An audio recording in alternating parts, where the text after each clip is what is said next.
Hi, this is Dan Matson. Please note that this podcast was created several years ago.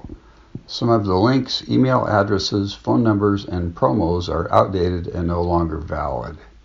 If you want to contact me, my email address is woodenboatdan@gmail.com. Once again, that's woodenboatdan@gmail.com. Thanks and enjoy the podcast.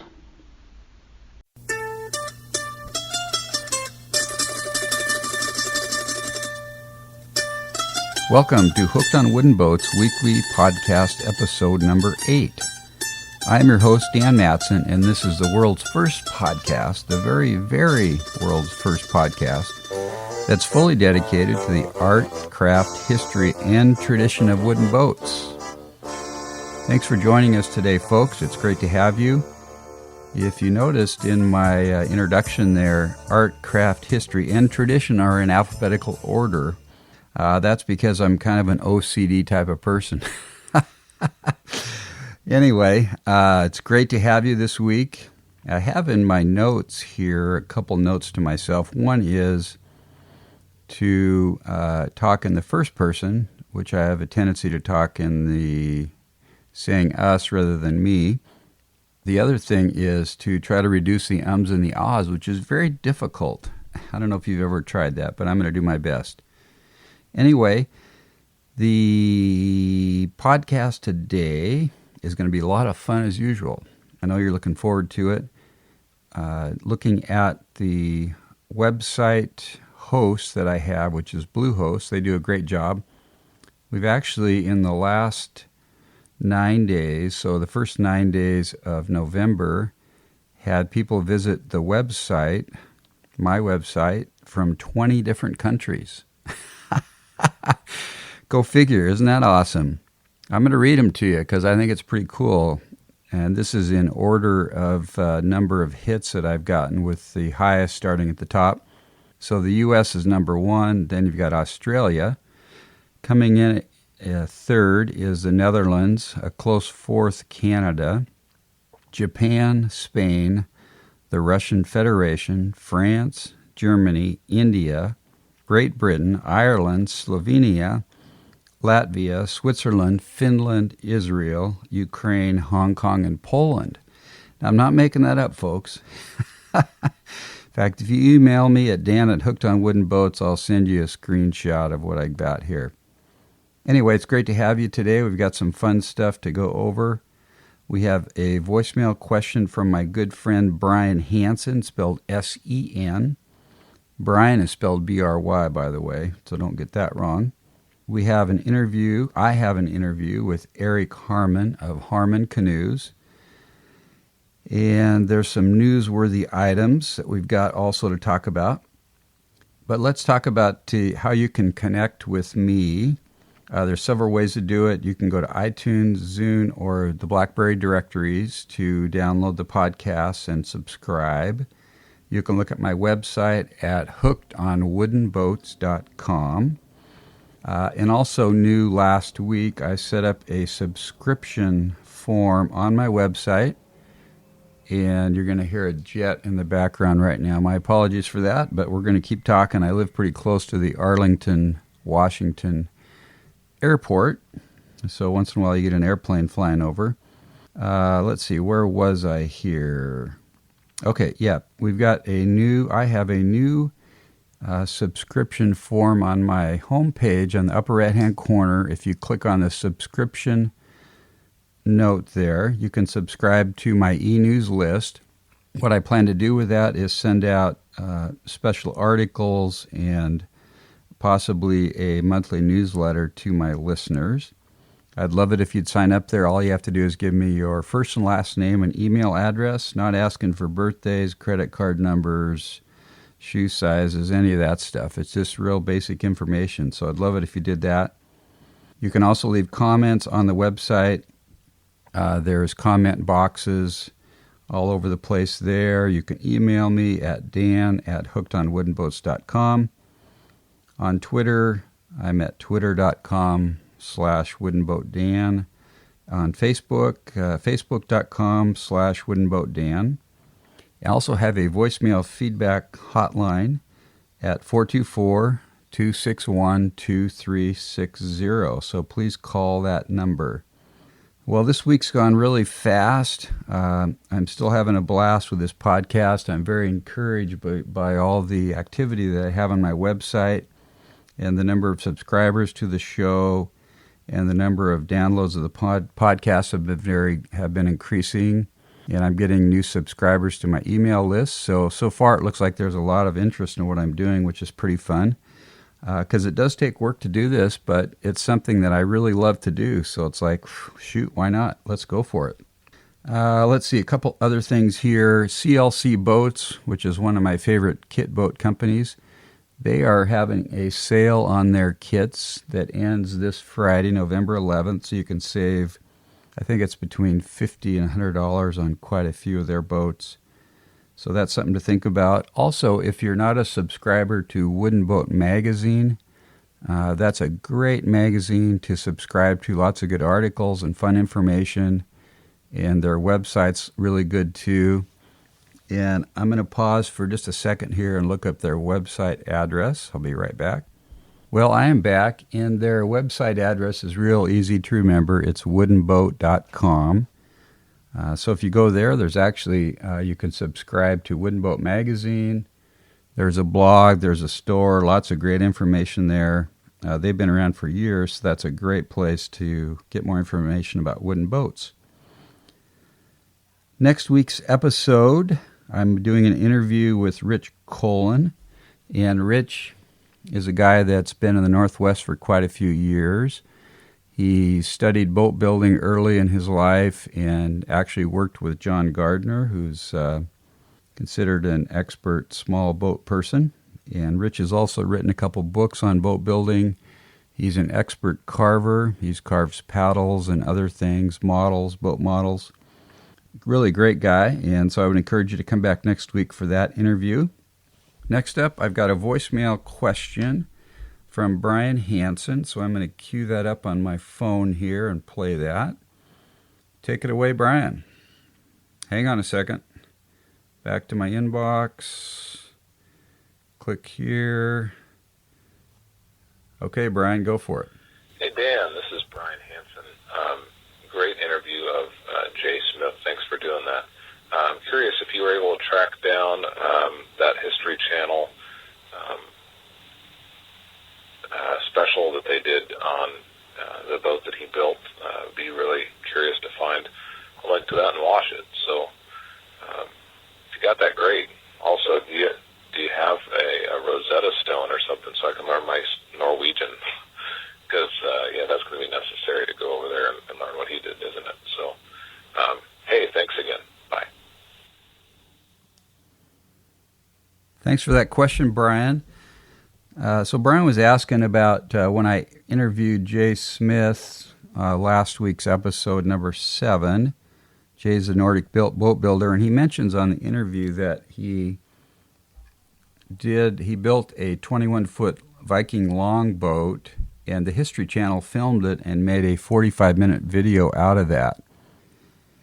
And so I did some internet searching, Brian, and I could not find that. So I am going to, in the next week or two, figure out where that is, because I've had other people ask about that also, and I would like to get a copy for myself. So I will find that out and let you know, and mention that on the podcast also, and probably put a link on my site. So thanks for the question, Brian. I'll keep you posted.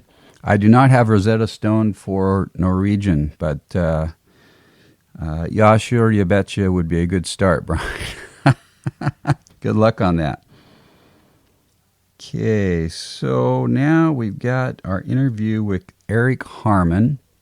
I met Eric about a month ago at a small wooden boat gathering on Canoe Island at the Center for Wooden Boats there at Kama Beach. And Eric was there with a wooden canoe mold, and he was working on one of his wood canvas canoes. Eric's been building these since the 70s. He's an expert on this, and these boats have been around since the late 1800s, which was when they were first designed. Basically, it's a wooden canoe with a canvas skin on it that's painted. They're gorgeous boats, And Eric restores and builds new boats in this tradition. So I hope you enjoy this interview, and let's go for it right now. Take it away, Eric. Good morning, folks. It's October 31st. Happy Halloween. I'm with Eric Harman of Harman Canoe. Eric, thanks for joining me today. Sure. Glad to be here. Glad you could stop by and visit the shop. Yeah, definitely. So we're in Oso, Washington, which is a pretty obscure place, east of Arlington, which is kind of an obscure place, but we're in a big shop here where Eric's building some canoes and repairing some boats and actually building a 24-foot fishing boat for himself that he's been working on for a while. So, Eric, tell us a little bit about you. Where are you from? Well, I was born in California and grew up there, and then I moved to Washington in 1974. I first became interested in canoes when I was a kid at a summer camp in the Sierra Nevada mountains in California. It was my first experience in a canoe, an aluminum canoe. Uh-huh. And I was always interested in the outdoors and boats in general. So I decided that I wanted to build a canoe. I couldn't afford to buy a new one, so I wanted to build a wood canoe of some sort. And I eventually found some plans and instructions for building cedar strip canoes with cedar strip fiberglass canoes. That was before epoxy became common in boat building and cedar strip epoxy boats. So I built one of those in California, brought it up to Washington when I moved, and finished it off there, or here rather. And I was renting a house in Black Diamond down in King County. And it had a little ramshackle garage that was probably built around the turn of the century, the last century. And I just started building strip canoes in there. And I built several of them. What year was that you started? That would have been 74, 75. And then sometime in the mid to late 80s, I think, I got a hold of a couple of wood canvas canoes that were, they needed work, put it that way. And so I fixed those up, recanvassed them, and spent more time on them than they were worth. And things just kind of rolled on from there. I started repairing canoes, and people started bringing them to me. I got a lot of referrals from the Center for Wooden Boats, which was a big help. Mm-hmm. And I'm still getting referrals from them, and still doing work for the center, volunteer work, and also some paid staff work as a boatwright. And we're doing some classes with local kids, and staying pretty busy and active with it. So what was it that originally attracted you to canoes versus other kinds of boats and to wooden canoes in it? Well, just the aesthetics of the wood canoes, and I'm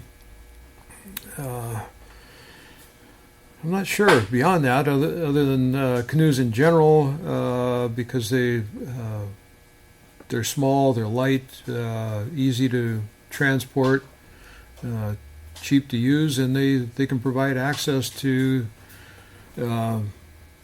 areas that you may not be able to get to otherwise, by means of another boat, a larger boat, power boat, or something like that. Yeah.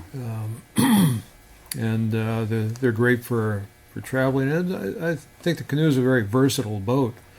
You can put oars on them, you can put sails on them, even an outboard motor if you want. Interesting. Although I prefer to stick to paddles. Yeah. But, it's good exercise. It's quiet. So I had very little experience with canoes, but I had one when I was in college in Missouri. I went canoeing with some people. I think we were in aluminum canoes, Mm-hmm. if I remember. Maybe they were fiberglass. But I have no idea what kind of canoe we were in, but we were on a river, and man, we capsized that thing, and it went down quick, and I just, Wow. I don't know what we were doing wrong, but so how do you keep our different canoes designs have more stability than others, and the amount of weight in the canoe and all that affects how they handle, I suppose? Yeah, it varies widely. You can take a canoe with a fairly wide, flat bottom, and it'll have a very high initial stability. But it won't be, because of the flatness, it won't be as seaworthy as a more rounded bottom. But you get into an empty, round bottom canoe, it's going to feel very tippy or tender. However, if you load it down with some gear, another person and some extra gear, get it down in the water, they tend to firm up. Not unlike a sailboat. Well, I don't think that's a good analogy, but anyway, you get some weight in them, and they get down in the water, they're much more stable, and because of the round bottom, they're more seaworthy. They don't tend to rock, like in a beam sea, I see. as much as a more flat bottom boat. But so do you paddle canoes sitting on a seat, or on your knees, or on the bottom, or all three, or how does that work? I prefer to kneel with just sitting on the edge of the seat.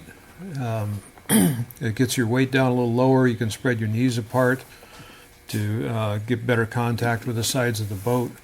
And as long as your knees can stand it, or as long as my knees can stand it, that's the position I prefer to paddle in. But now and then I have to get up and sit on the seat and straighten out my legs and get some circulation going back to my feet. But I've read a little bit about what's called the J stroke, which, if I understand correctly, that allows you to paddle on one side of the boat and not have to go back and forth to go in a straight line. Is that how that works? Right. And there's other strokes besides the J stroke. By various names. There's kind of a C stroke, and the J or the C is just indicates the pattern that the paddle blade follows. In other words, like the letter J, the stroke would go. Yeah, you place the blade in the water ahead of you, pull it straight back, and then at the end you kind of make the bottom of the J, and that the initial pull gives you the power.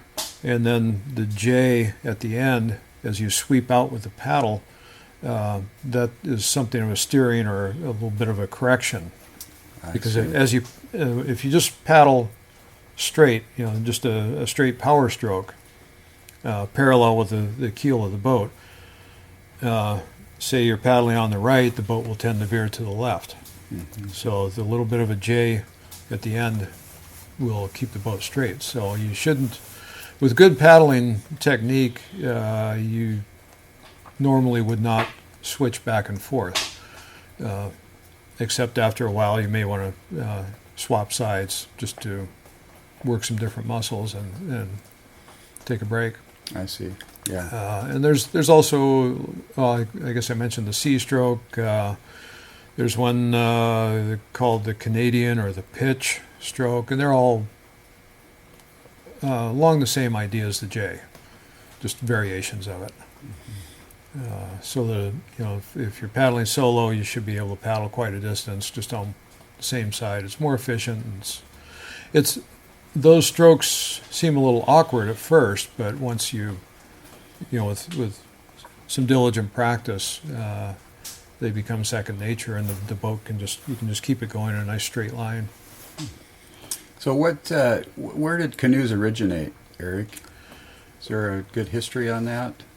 Yeah, fairly good. They're unique to North America. The first ones were probably maybe a dugout from a log, and then of course there's the birch bark, and possibly some of the earliest ones were skin on frame, just a framework of of wood, branches, and possibly some bone to achieve the various shapes, and then a skin stretched over that.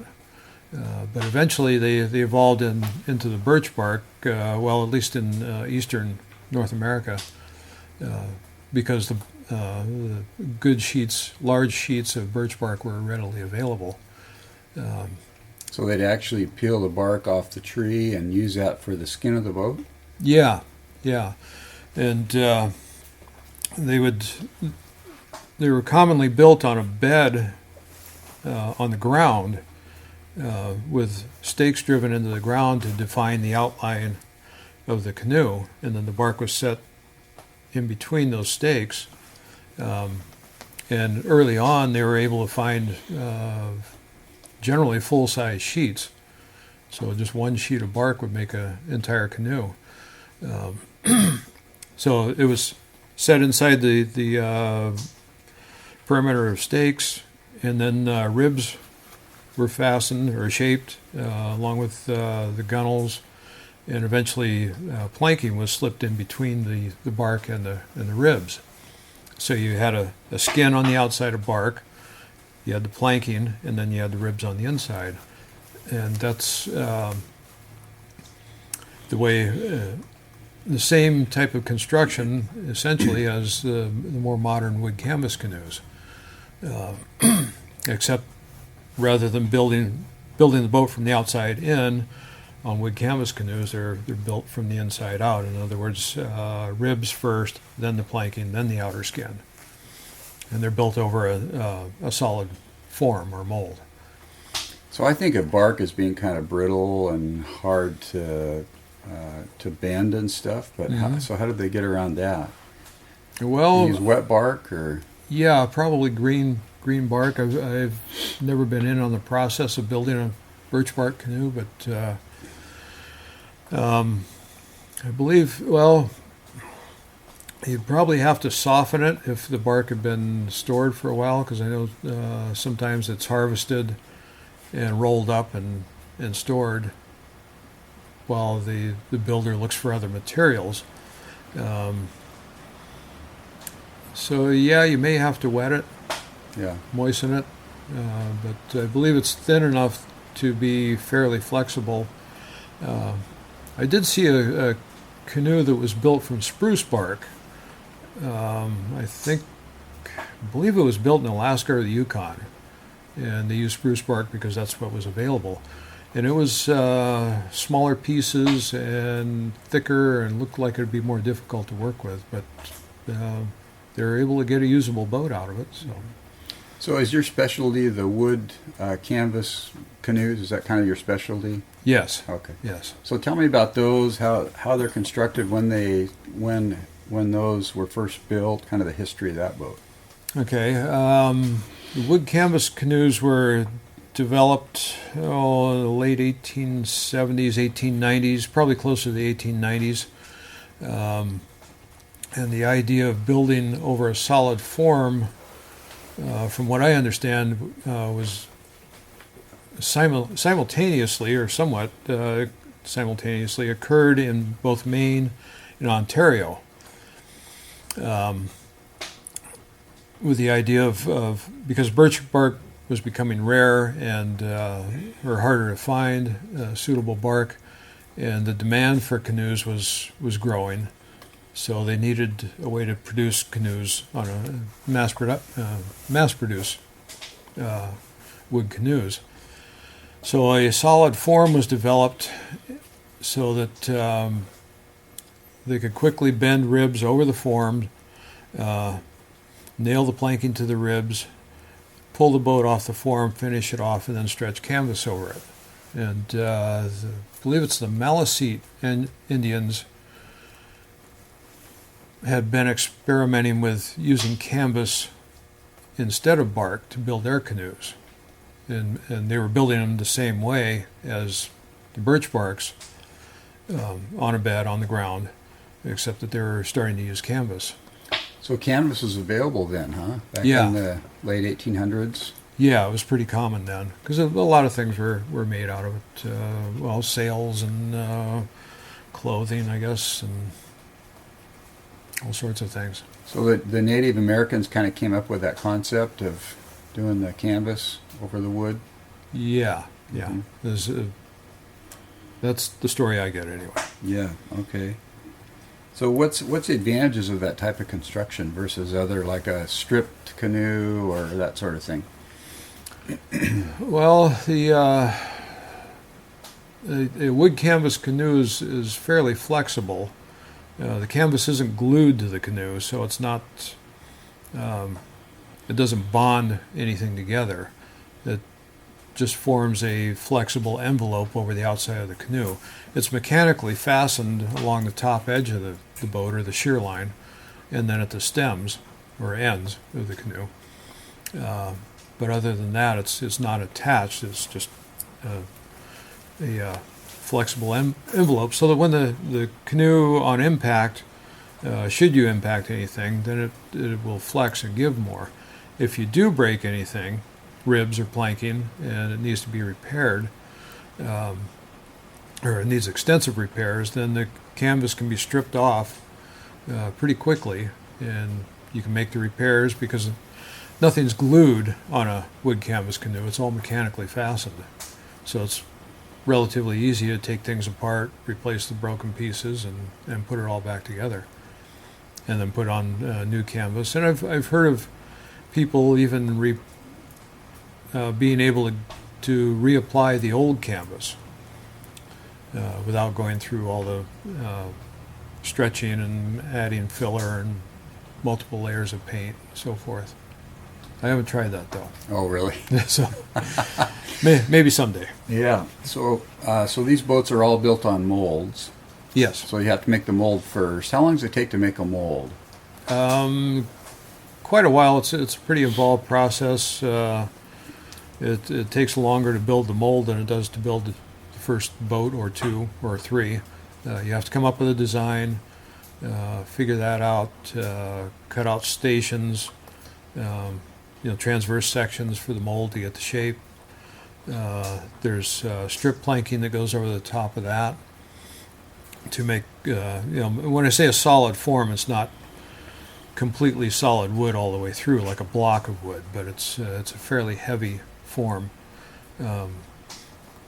And it's, as I said, strip planked over the top of the transverse sections, and then there's metal bands that are wrapped over the outside of the strip planking, where each rib is going to be located.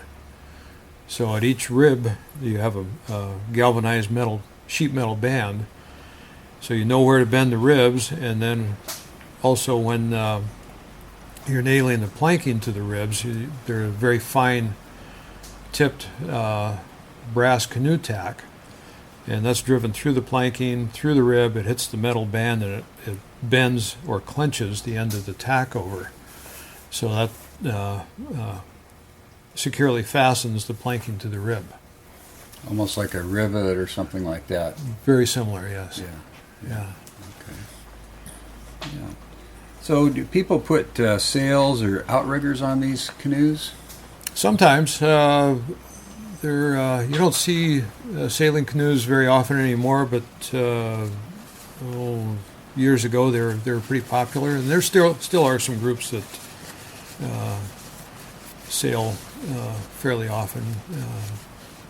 Not many in the Northwest. There's a few individuals that have sail rigs for their canoes, and these guys are good with them. Get out in a stiff breeze, and they can. And they all have outriggers on them when they sail them, typically, or no? They don't. No, they're usually just what are called lee boards, and they're something like a paddle blade shape, only much larger, and they are bolted to a cross piece that's clamped to the canoe, and they just go down. Sometimes just on one side. Oftentimes there's one on each side of the boat. But it's similar to a dagger board on a small sailboat. Mm-hmm. It performs the same function. And sometimes they'll steer with a paddle. Often there's a rudder that's mounted on the stern of the boat, with a long tiller, or usually, probably more commonly, just a couple of control lines and ropes for steering. Mm-hmm. But there are outrigger or pontoon rigs that you can get for canoe sailing, but I think the lee boards are the most common. But I'm not an authority on canoe sailing. Oh, really? Have you ever sailed a canoe? I never have. Really? Okay, interesting. Yeah. So One of you these still days. do a lot of canoeing yourself? Do you get out on the water in your own boat? Not enough, no. I tend to be stuck in the shop more than Yeah. I'd care to be, but I do get out and paddle some. Mm-hmm. So you also designed some of your canoes. So tell me about that, Eric. Well, I've got a 14-foot solo canoe that I recently finished the form and got the first canoe off of the form. It's a nice little 14-footer, fairly narrow, a little on the tender side, but kind of like riding a bicycle. You get used to it, and feels pretty comfortable.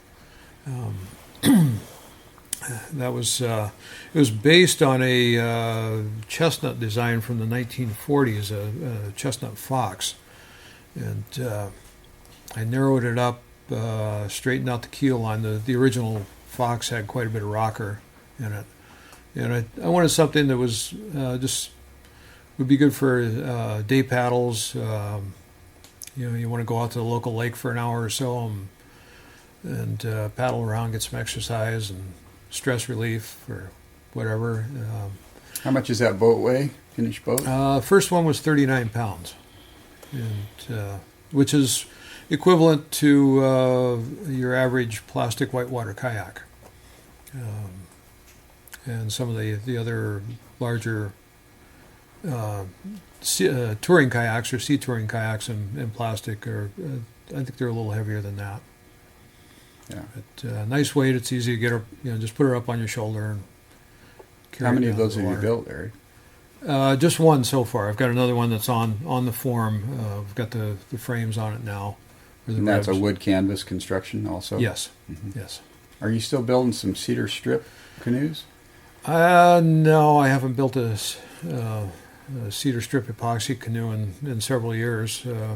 I would if somebody wanted one, but I'm partial to the wood canvas. Yeah.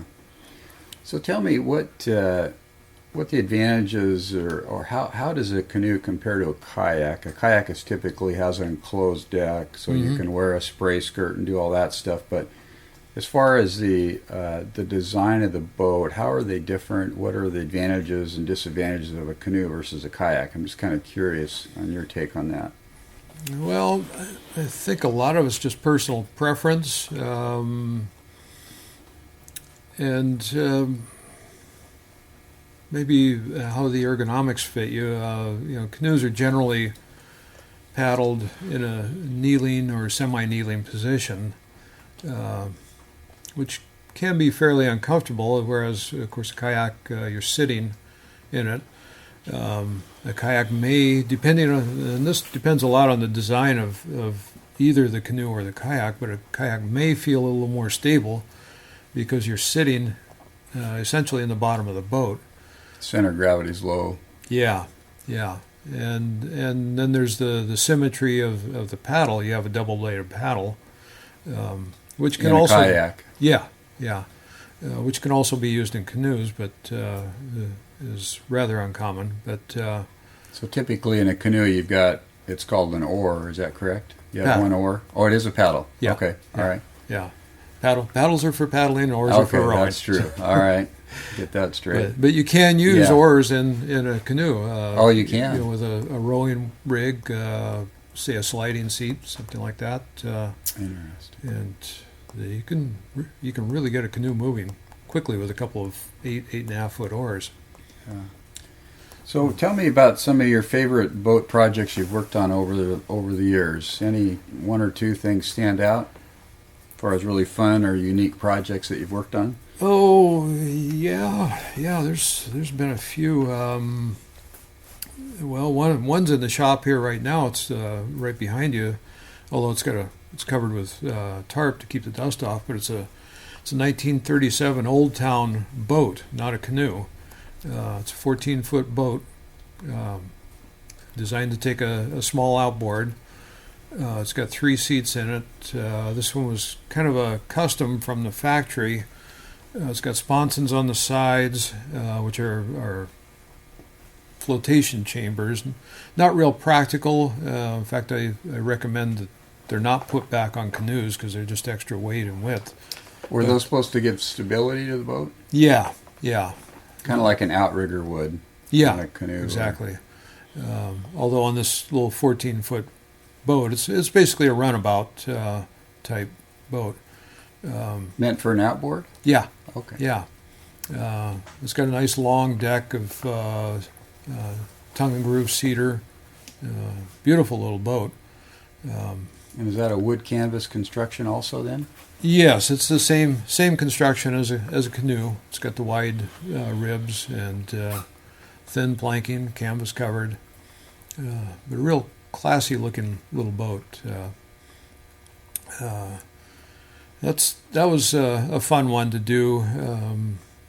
So you did a restoration on it, Eric? Is that what you did? Somewhat. I recanvassed it, replaced a few ribs, a little bit of planking, cleaned it all up. The owner didn't want a real, how do I put it? He didn't want it over-restored. So I didn't strip the interior. The varnish was in pretty good shape.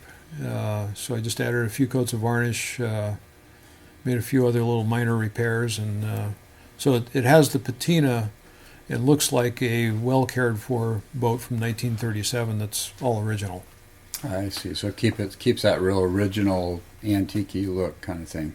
Yeah.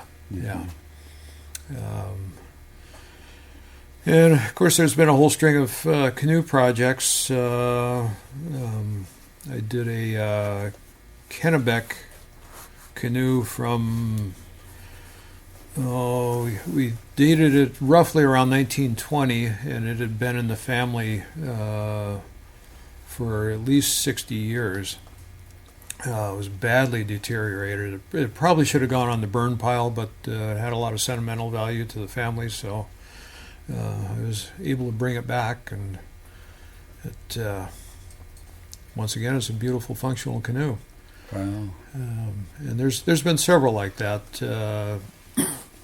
Boats that have been in the family for years and years, and either owned by a grandfather or an uncle or a father or mother. There's been several women that have brought their canoes in, so it's not although probably somewhat male dominated sport or pastime, but it's not exclusive.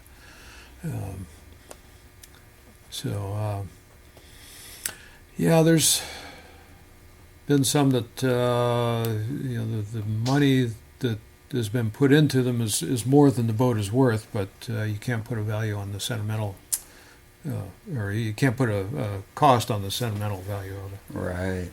Yeah. So your big part of your business is restoration and then building new boats also. Mm-hmm. Yeah. You ever build boats for people outside the U.S. or restore boats from other countries? Just Canada so far. Mm-hmm. Shipping would be an issue, although I'd be happy to build a boat for anyone, nearly anyone, at least. Yeah. What other types of boats have you built besides canoes and some of the other ones you've mentioned? Any other boats? Yeah, I started working in boatyards when I was pretty young, and I've worked on all sorts of boats, everything from 10-foot sailboats to large commercial fishing boats. I've done maintenance and repair on tugboats, steel tugs, motor yachts, sailing yachts. But I guess the first love is small wooden boats and canoes in particular.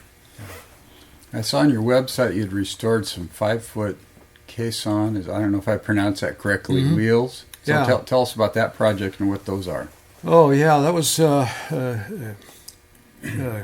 caisson is a cart that carries ammunition, and this was a World War I caisson and howitzer. I didn't. All I saw of the project was the wheels, but they came in. They were literally falling apart. So I had to figure out how to build those. I'd never done a wooden wheel before, and did some research. And the hubs were big cast iron hubs, so I didn't have to worry about making those or reproducing those. They were in good shape. And then the tires were steel as well. So I had to duplicate the spokes, and I don't remember how many of them there were. So the spokes were wood. Yeah, the spokes and the outer rim, which is called the felloes, were all hickory. And there was a time constraint on the project, but it was for static display, so it didn't have to be roadworthy. It was for the military museum down at Fort Lewis McChord. So I used white oak, and had to the one of the interesting parts of it was that the spokes weren't round; they were oval. So I'm thinking, well, how do I do that? So I looked into they make chucks. Originally, they were done on a lathe with an oscillating chuck on the lathe, so they could get the oval shape. But buying an oscillating chuck proved to be time and cost prohibitive. So I bought a duplicator for my lathe so that I could duplicate round spokes, and then I shaped the oval by hand after that. And I think there was something like 40 or 50 spokes at least for the four wheels. So it was a lot of hand shaping and some long nights, because I was working to a deadline, which I don't like to do. But I had a couple of very short nights that I was very short on sleep.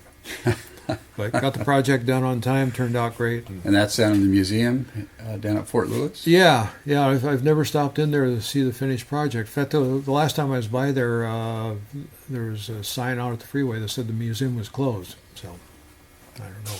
Interesting. Cool. So anyway, just to recap, Eric has a business here where he restores and builds canoes. And Eric, could you give us your contact information for our listeners, your website and phone number? Sure. Phone number is 360-403-9475. And you can find me on the web at harmancanoe.com. And Harman is spelled Harman. It's the more common spelling is MON, but okay. Just enter Harman Canoe, all spelled out, HarmanCanoe.com. Okay, and your email address, Eric? It's Woodchuck Harman at Harman Canoe. Harman at harmancanoe.com. Yes. Okay. And any parting comments for our listeners today? I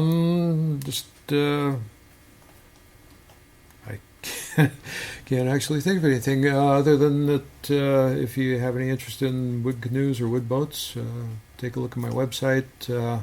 I've got a new one that I hope to get up and running in the next couple of weeks, and as the old one's pretty stale, but take a look there if you have any questions or comments or old boats that you want to get rid of. If you have an old canoe laying around, let me know. Okay, great. Well, thanks a lot for spending some time with us today, Eric. I really appreciate it. Sure. Thank you, Dan. Okay. It's a pleasure. Take care. Well, folks, I hope you enjoyed that interview with Eric. I had a lot of fun doing that out at his shop in Oso, Washington. I would like to say a special thanks also to 3 Sheets Northwest. They've been linking back to my podcasts on their website, and that has sent a lot of traffic my way, and I really appreciate that. And if you're listening and you got this link from 3 Sheets Northwest, thanks for listening, because the more listeners, the better. Also, this week this is the first episode that I've got a new microphone that I've been using. It's a Shure SM58, the one that my buddy Cliff Ravenscraft recommends from the podcast Answer Man. So audio quality will be a little better this week than normal, and I plan on continuing to do that. So I want to make this sound as good as possible. I'd love it if you'd call the listener hotline with any questions or comments you have about the show. That number again is 424-261-2360. Or you can email me at dan@hookedonwoodenboats, or leave a comment on my website. Also, please leave some feedback on iTunes. If you go there, listen to the podcast, if you leave me a 5-star rating, if you love the show, I would love that. That would be awesome. So thanks for listening, folks. Until next week, keep the bright side up and the barnacled side down. This is Wooden Boat Dan, over and out.